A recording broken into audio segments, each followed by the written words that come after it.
मोगाच्या भावान आनी भयणो, आयच्या शुभ वर्तमानान जेजू एक कोडकाराक पेकयता, ताका एक पेकोवणी दिता. जेजूच्या काळार आनी आदल्या कोरारांतूय आमी पळयल्यार ही कोडाची पिडा वो कसली कातीचो रोग वो आमचो चमडेचो रोग, तांकां कोडाची पिडा म्हूण समजताले. आनी जाका ही पिडा जाता न्हू ती तांकां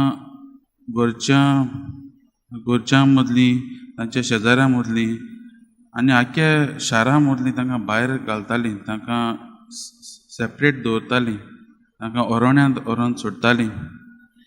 आनी तांचे मदीं कोणूच गेलो जाल्यार तांकांय तें कोडाचें पिडा लागूंक शकतालें. ही कोडाची पिडा पातकाचोय संबंद ती लायतालीं तांचे कोणें पातक केल्यार ही पिडा जाता. आमकां असले जायतीं उदाहरणां आमकां आदल्या कोरांत दिसून येतात.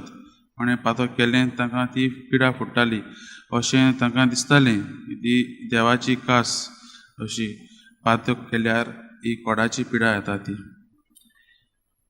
आनीक एक खबर म्हणल्यार ही कोडाची पिडा पातकांनी बुडलेले लोक आसात तांकांच जाताली म्हूण लोक चिंत्तालो. आनी एक फावट ही कोडाची पिडा जाली जाल्यार तांचें आख्खें भितरलें जिवीत आनी आख्खें तांकां मेळ्ळें म्हूण समजताले आनी तांकां बोगलेक गिनासले.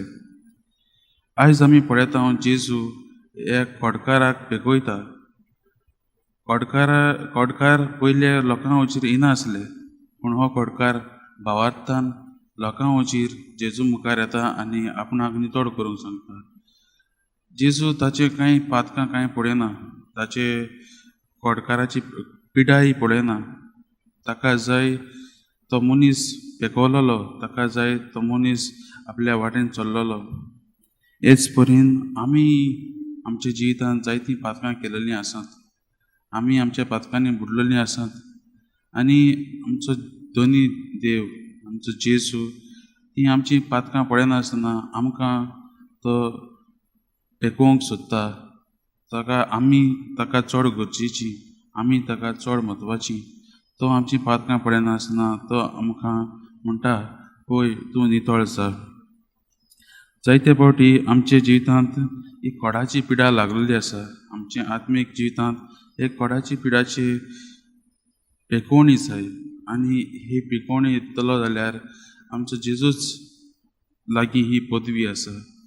तर आमी आमच्या जिविताचेर नदर मारल्यार आनी हे वाचपाचेर नियाळ करतना आमी देवा लागीं मागुया आमचो भावार्थ घट करूंक, आमचो देवाचेर आनी जेजूचेर विस्वास घट करूंक, आमी ताच्या मार्गांक चलोवंक, आमी ताका आपणावंक ही देवाची कृपा आनी बोड आमी ह्या मिसाच्या बलिदानांत मागुया.